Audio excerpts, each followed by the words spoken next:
I sat there staring into nothing. You might wonder why. My wife, Jane, had just asked me to be a cuckold for a week. My name is Mike, and I knew the answer before Jane even asked. But I had hoped she wasn't that naive. I needed to catch my breath, but wanted to answer calmly. This is the story of how everything went wrong in our relationship. If you're curious about the shocking events in the betrayal, stay tuned. Before dive into my story, if you don't want your life to be turned upside down like mine, subscribe to my channel to learn real lessons from the real stories we share every day, just like mine. Also, share your thoughts about the shocking truths I've experienced in the comments, and please show your support by liking my video. Now that you've subscribed, let's dive into my story. A week ago, we were at my sister Barbara's BBQ. There were 15 couples, and the wine and beer were flowing freely. Good friends, good food, and a great time.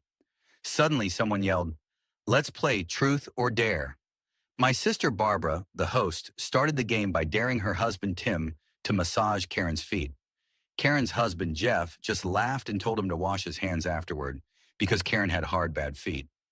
As Tim rubbed her feet, Barbara asked Karen how the cuckolding was going. A few husbands, including me, looked like someone had spat in our beers. Then Jeff messed with my head even more by saying, without bitterness, that Karen had 3 lovers now and was looking for more. I wanted to ask Jeff what was wrong with him and slap him, but my wife's glare could melt Alaskan ice. I grabbed another beer and kept quiet.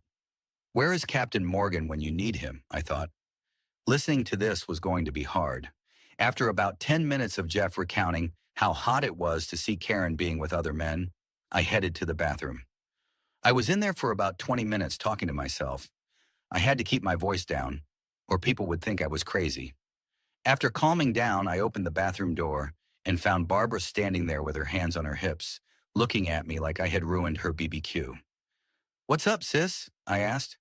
Barbara, in her usual annoying fashion, said, "How can you be so mean?" "Mean?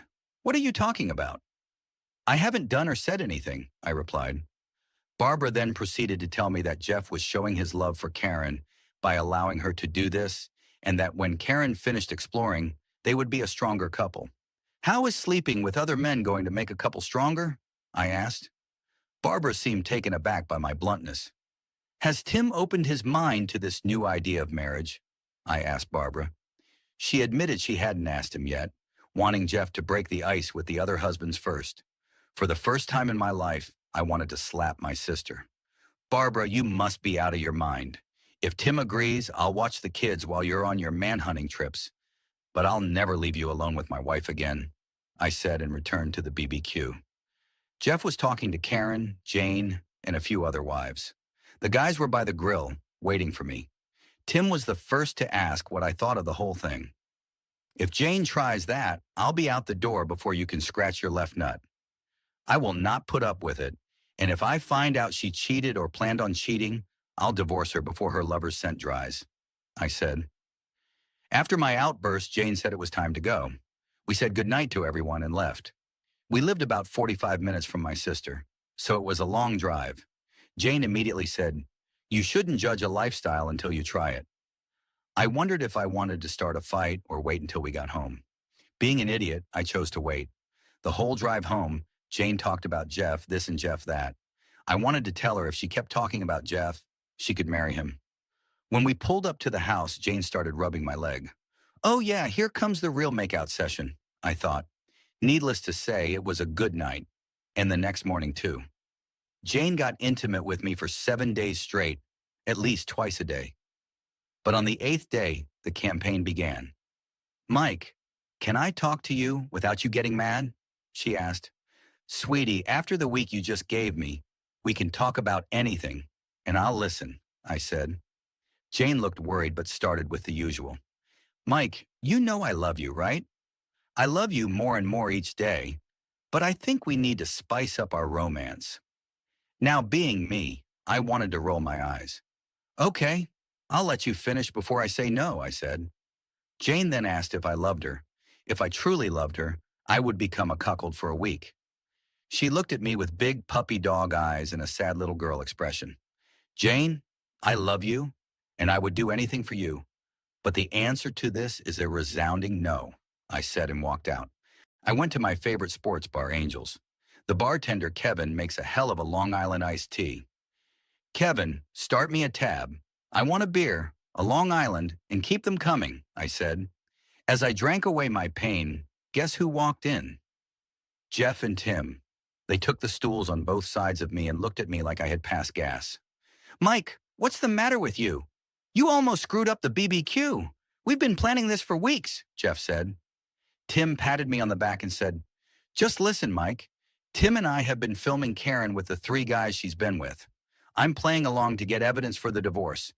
In Texas, it still matters if the spouse cheated. Karen doesn't know, but I'm serving her with divorce papers and an eviction notice tonight. Why give her anything? She cheated on you, I asked. Jeff grinned. The house has a second and third mortgage, the car is leased, and I haven't paid in 7 months. My paychecks go to my mom's account, and she's putting the money in an offshore account. The beer flowed, and I took a cab home. I think I got home at 3 a.m., but I wasn't sure. I passed out in the flower bed, and Jane found me there. She poured a bucket of water on me and had our dog lick my face. Mike, did you know? Jane asked. Know what? I replied. Karen got served with divorce papers and an eviction notice last night, she said. Good for her, I mumbled. So you knew? Jane pressed. No, I ran into Jeff and Tim last night, I explained. Jane then asked, Karen needs a place to stay for a week. Can she stay with us? Reluctantly, I agreed, but Karen's presence brought more chaos than I could have imagined. One night, Karen asked Jane if she could sleep with me for one night because she needed sex. Jane erupted in anger and threw Karen out. After Karen left, Jane and I had a serious conversation about our relationship. Mike, maybe I pushed too hard with all of this, Jane admitted. I just wanted to try something different, but I realize now that it was too much. I nodded, appreciating her honesty. Jane, I love you, and I'm willing to explore new things together, but within limits that we both agree on. We decided to attend couples counseling to work through our issues and improve our communication. It wasn't an easy road, but it helped us understand each other's needs and boundaries better. We also started setting aside dedicated time for date nights and activities we both enjoyed, rekindling the spark that initially brought us together. Through counseling, we learned to appreciate the value of mutual respect and compromise.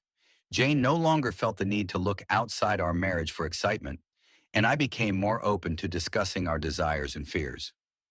Our relationship grew stronger as we navigated these challenges together, and we emerged from this turbulent period with a deeper connection.